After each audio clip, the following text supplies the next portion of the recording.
Assalamualaikum warahmatullahi wabarakatuh. Perkenalkan, nama saya Ridwan Nur Hamid dari kelas TI 3E. Di sini saya akan menjelaskan konfigurasi saklar dasar dan perangkat akhir.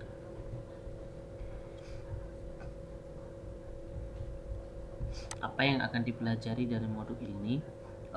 Yang pertama yaitu akses Cisco IOS, menjelaskan mengakses perangkat Cisco IOS untuk tujuan konfigurasi navigasi IOS, menjelaskan cara menavigasi Cisco IOS untuk mengkonfigurasi perangkat jaringan, struktur komando, menjelaskan struktur perintah perangkat lunak Cisco IOS, konfigurasi perangkat dasar, konfigurasikan perangkat Cisco IOS untuk menggunakan CLI, simpan konfigurasi, gunakan perintah IOS untuk menyimpan konfigurasi yang sedang berjalan, dan port alamat. Menjelaskan bagaimana perangkat berkomunikasi melalui media jaringan, konfigurasi pengalaman IP, mengkonfigurasikan perangkat host dengan alamat IP, verifikasi konektivitas.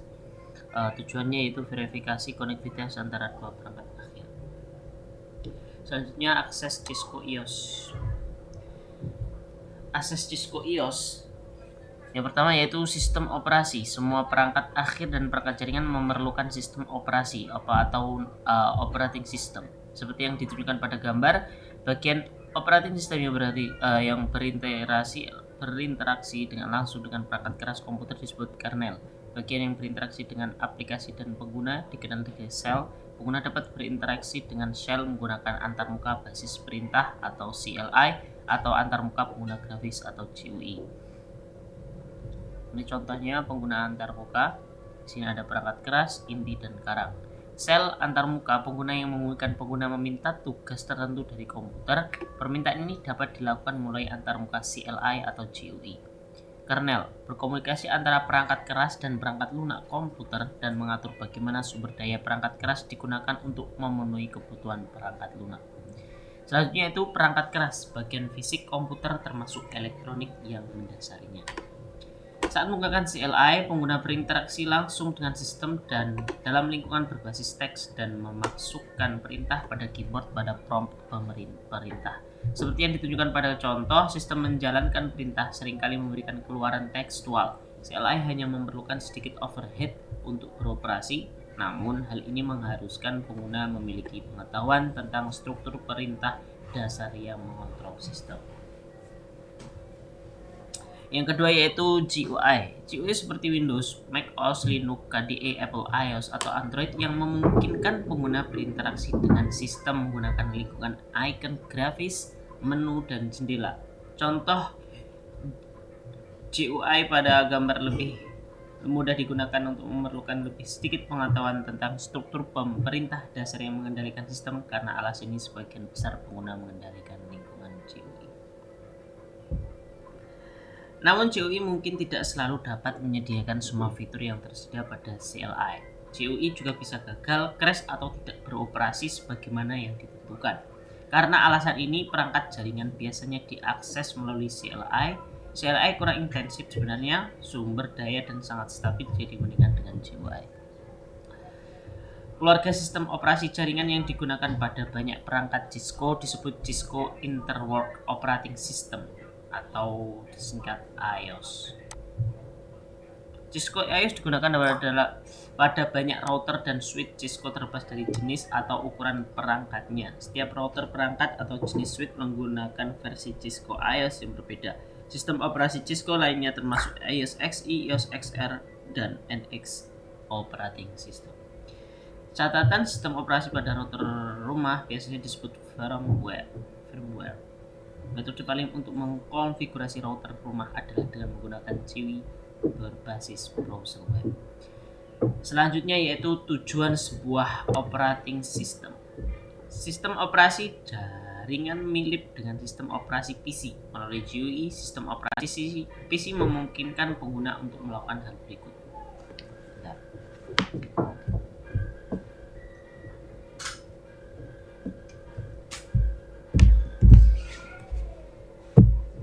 Yang pertama yaitu menggunakan mouse untuk membuat pilihan dan menjalankan program. Masukkan teks perintah berbasis teks. Selanjutnya melihat keluaran di monitor.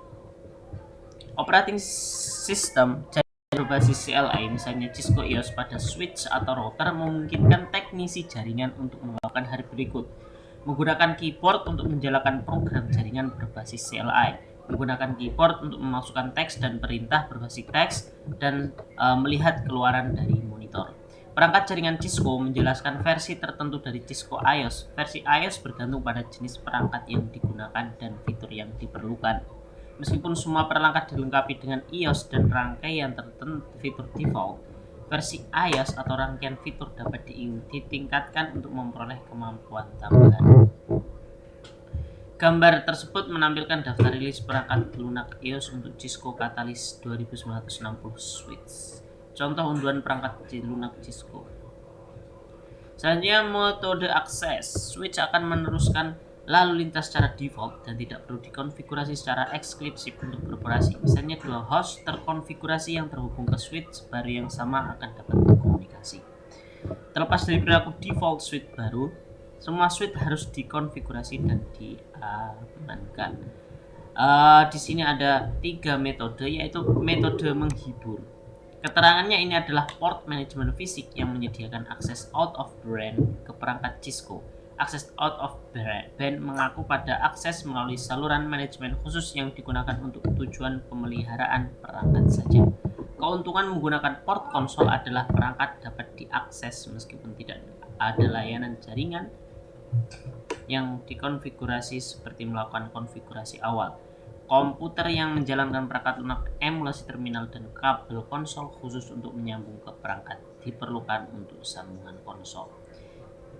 Cangkang aman atau SSH. SSH adalah metode in-band yang direkomendasikan untuk membuat koneksi CLI aman dari jarak jauh melalui antarmuka virtual, melalui jaringan. Berbeda dengan koneksi konsol, koneksi SSH memerlukan layanan jaringan aktif pada perangkat, termasuk antarmuka aktif yang dikonfigurasi dengan alamat. Sebagian besar versi Cisco IOS menyertakan server SSH dan klien SSH yang dapat digunakan untuk membuat sesi SSH dengan perangkat lain. Selanjutnya, metode terakhir yaitu metode telnet. Telnet adalah metode in-band yang tidak aman untuk membuat sesi CLI dari jarak jauh melalui antarmuka virtual, melalui jaringan. Tidak seperti SSH, telnet tidak menyediakan koneksi terenkripsi yang aman dan hanya boleh digunakan di lingkungan lab. Autentikasi pengguna, kata sandi, dan perintah dikirim melalui jaringan dalam teks biasa. Praktik terbaiknya adalah menggunakan SSH daripada telnet. Cisco IOS menyertakan server telnet dan klien telnet. Selanjutnya itu program emulasi terminal. Ada beberapa program emulasi terminal yang dapat digunakan untuk menyambung ke perangkat jaringan, baik melalui sambungan serial melalui port konsol atau melalui sambungan SSH atau telnet. Program-program ini memungkinkan Anda meningkatkan produktivitas dengan menyesuaikan ukuran jendela, mengubah ukuran font, dan mengubah skema warna. Di sini ada dempul, istilah Tera, dan secure CRT. Dempul seperti ini, istilah Tera seperti ini, dan secure CRT seperti ini. Oke. Selanjutnya yaitu memeriksa pemahaman Cisco IOS Access.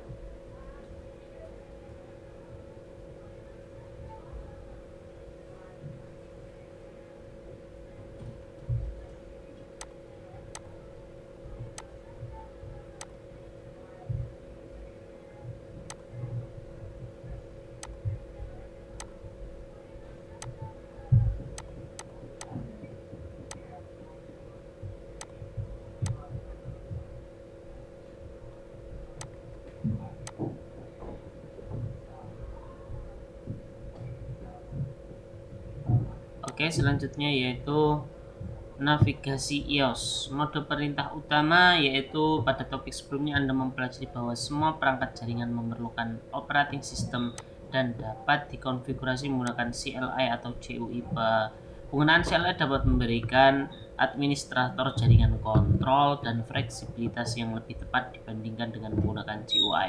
Topik ini membahas penggunaan CLI untuk menavigasi Cisco iOS. Lanjut saja mode konfigurasi dan metode subkonfigurasi. Untuk mengkonfigurasi perangkat, pengguna harus masuk ke mode konfigurasi global yang biasa disebut dengan konfigurasi global. Dari mode konfigurasi global dilakukan perubahan konfigurasi CLI yang mempengaruhi pengoperasian perangkat secara keseluruhan. Mode konfigurasi global diidentifikasi oleh prompt yang diakhiri dengan config pagar setelah nama perangkat seperti suite config slash. Mode konfigurasi global diakses sebelum mode konfigurasi spesifik lainnya. Dari mode konfigurasi global, pengguna dapat masuk ke mode subkonfigurasi yang berbeda. Masing-masing mode ini memungkinkan konfigurasi bagian atau fungsi tertentu pada perangkat iOS. Dua mode subkonfigurasi yang umum meliputi 1. Mode konfigurasi jalur, 2. Mode konfigurasi antarmuka. Selanjutnya video mode perintah utama iOS CLI. Kita putar pada gambar untuk melihat demonstrasi video navigasi antar mode iOS.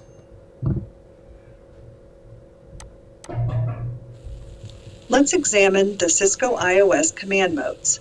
I'll click on PC1.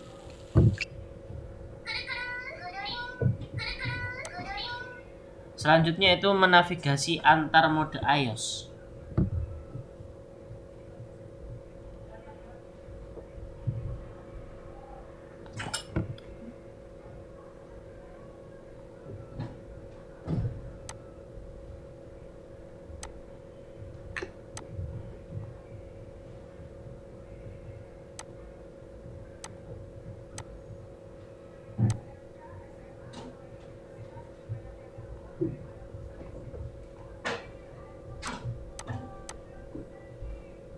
Bentar.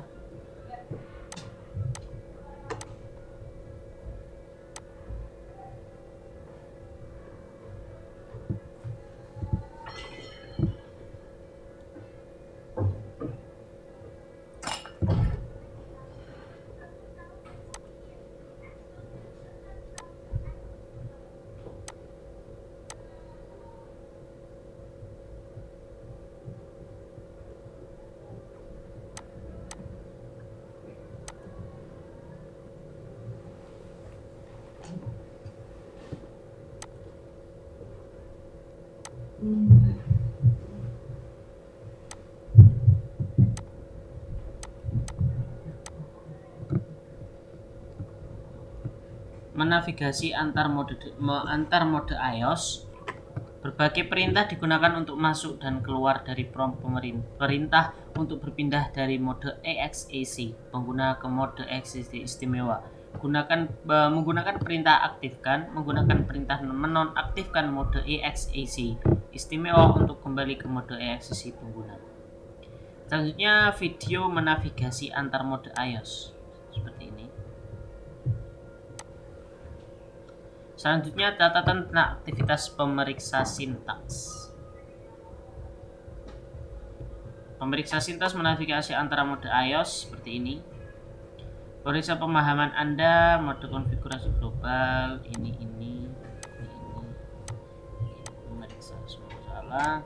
Oke, sebentar.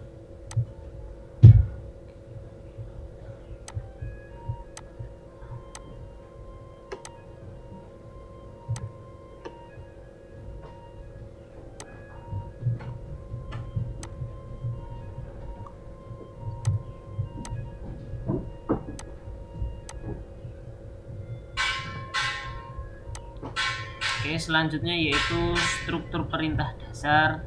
Di sini struktur perintah dasar ada pemeriksaan sintaks perintah dasar, fitur bantuan iOS, dan pemeriksa video bantuan, tombol pintasan, video, tombol pintas dan pintasan, paket tracker, dan lab menavigasi iOS dan menggunakan istilah Tera untuk konektivitas. Di sini kita langsung ke tombol pintas dan pintasan.